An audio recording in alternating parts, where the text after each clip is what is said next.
Welcome back to Sports by GSMC Podcast Network. I am your host, Jeremy Lapidus. If you are just tuning in, we have talked a lot of basketball.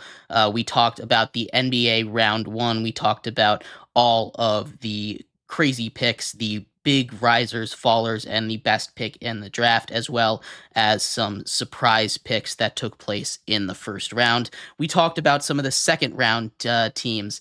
Second round picks, we continue to do updates as actually over the break, Quinton Post just went 52nd overall out of Boston College to the Golden State Warriors. We also talked about Bronny James there, if he will get drafted, where he might get, if he deserves to get drafted. There's only one spot that feasibly makes sense unless a trade happens, and that's coming up in just a few picks from now. 3 picks from now, the Lakers are up, and that's where, if he gets drafted, it most likely will take place. Then we talked about some max contracts that were given out. Jamal Murray got a 4-year, $209 million contract with the Denver Nuggets to stay. And then the Knicks brought back OG Anunoby on a 5-year, $212 million contract to complete their vision that everyone saw, that they saw seemingly with the Mikal Bridges trade that they made just a couple days ago. We also talked about the Washington Commanders as we are going to continue talking about them here. We're going to do a schedule breakdown as we work our way around the NFC East. Gave them an A for their offseason. I thought they had a great draft. Jayden Daniels has, at all reports, looked great in training camp. They did a great job working with their weaknesses, bringing in some veterans and filling their holes in the draft. We're going to finish off our show today talking, like I said, about the schedule. So we're going to go over the Washington Commanders schedule game by game, give them a record prediction, see how much they improved from a 4-13 season last year. But before we do that, remember that if you would like to be an even bigger part of the show than you already are, all you need to do is go to gsmcpodcast.net. Leave a tip or donation with a message in it. That message should pop up on the bottom of the screen for you, me, and everybody else around the world to see. If you do have a burning question about sports, anything at all that you would like to ask, go ahead and throw that in the comments. I will get to it as soon as I possibly can. I appreciate all of you guys for tuning in, talking some sports with me here on a beautiful Thursday afternoon. But like I was saying, we are going to finish off our show here today with the Washington Commanders and their schedule. If you missed the first couple entries in this series, I had the Cowboys going 10-7. Excuse me, the Eagles going 11-6. We are 2 teams away from finishing up the NFC East. We are going to do the Commanders here as they start off their season on the road in Tampa Bay. First game of his career for Jayden Daniels in Tampa Bay. I think the Tampa Bay Bucks with Baker Mayfield are going to be a little bit too much for this Washington defense that's still struggling, this offense that still has a lot of new pieces, a new quarterback, a new running back, some new offensive linemen, new moving pieces. I think they lose game 1 of the season to the Buccaneers on the road, starting off 0-1. Kelsey asks, do I think the Eagles are going to win the division? I do. I have them winning the division right now. Things might change as the offseason goes on, but I do have the Eagles winning the NFC East. The game 2 of the Commanders, they go and take on my New York Giants. This is in Washington. I think they get a bounce back win here. This is going to be the first career win for Jayden Daniels against a division opponent. It's going to mean more. It's a big game. First home game, first win. That's going to set Washington, D.C.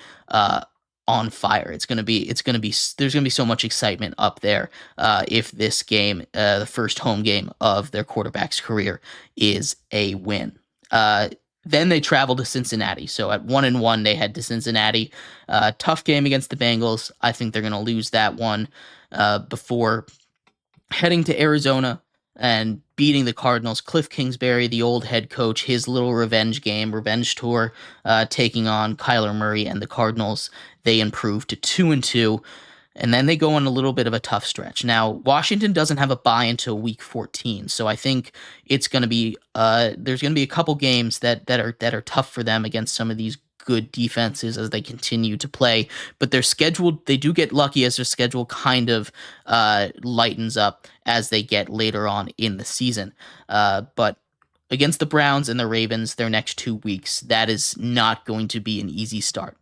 That's not gonna be where they start to turn their season around. So at 2-2, I have them losing the next 2 games to the Browns and the Ravens, falling to 2-4 before rebounding against the Carolina Panthers. Although I do think that this Carolina Panthers game is going to be tougher than some people think.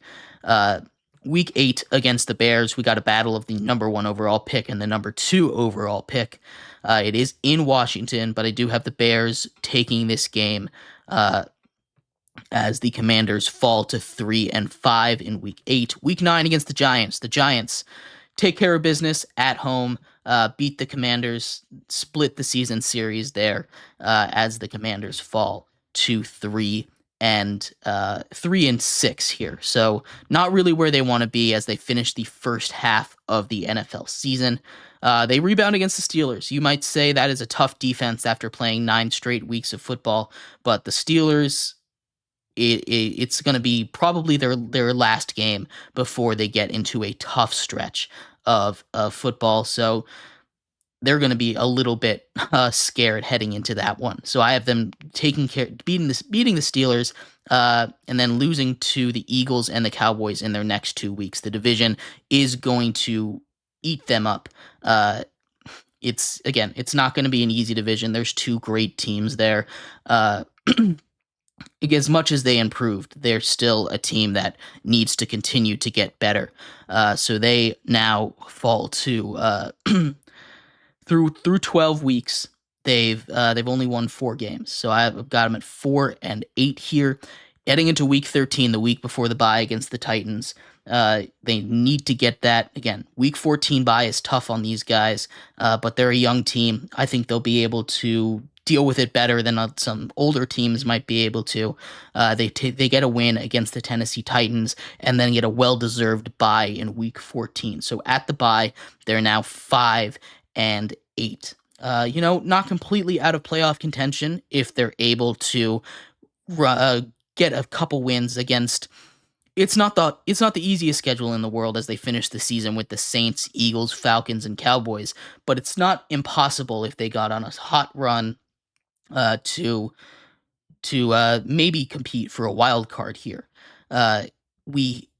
It's gonna start off good. They beat the Saints on the road in New Orleans, improving their record to 6-8. Get that glimmer of hope here in Washington before having a tough division game at home against the Eagles. Again, this is also at the point where the Eagles and the Cowboys, in my prediction, are tied. So this game means a lot for both of these teams. I have the Eagles taking it and probably snuffing out the hope for the Commanders to make the playoffs. They go to Atlanta, take on the Falcons. I do have them winning that game in week 17. So heading into the last week of the season, they are 7-9. I apologize. And the Cowboys, again, this is for a playoff spot. We talked about this the other day, at least in my predictions. I have the Cowboys winning, and the Commanders finish the season with a record of 7-10. Now, this is a 3-win improvement from last season, so this is probably going to be considered a successful season, right? This is it's not an easy schedule. It's not the hardest of schedules, but they do improve by 3 wins, and I think that's going to be considered a success in Washington, a successful season for their rookie quarterback, Jayden Daniels. And I think they're going to be on the right track here. But 7-10 is where I have the Washington Commanders. Before we wrap up our show, though, I will give some updates here for the NBA draft. When we last left off, there's been 2 picks. Cam Spencer out of UConn got drafted by the Pistons, and Anton Watson out of Gonzaga taken by the Celtics. The Lakers are on the clock right now. The pick is in. We'll see if they ended up taking Bronny James, which they did. There we go. That's what we were looking for. Bronny James officially gets drafted by the Los Angeles Lakers. Interesting repercussions from this, right? It's not. I'm curious to see how the Lakers play Bronny James as they draft him 55th overall with the 25th pick in the second round of the NBA draft. I'm curious. Let's see. I think. I mean, it kind of felt like an inevitability, right? That the Lakers were gonna draft Bronny James, or at least get him after he went undrafted. But taking him at 55, I don't mind. I was more concerned that someone would take him in the first round with all the LeBron hype around him. Not sure if he will get a lot of playing time, but it's cool that he gets to play with his dad. I'll do a little more research on it, and we'll talk all about that tomorrow. But finishing up the NBA draft, Bronny James goes to the Lakers. We'll talk about that tomorrow. We'll talk about the Giants, break down their schedule, do a off-season review for them, give them a letter grade, and then we will also do our Friday MLB power rankings. So come back tomorrow for that. You've been listening to Sports by GSMC Podcast Network. I've been your host, Jeremy Lapidus. I appreciate all of you guys for sticking around, talking some sports with me here today on a beautiful Thursday afternoon. I will see you same time, same place tomorrow. Have a great one. Bye-bye.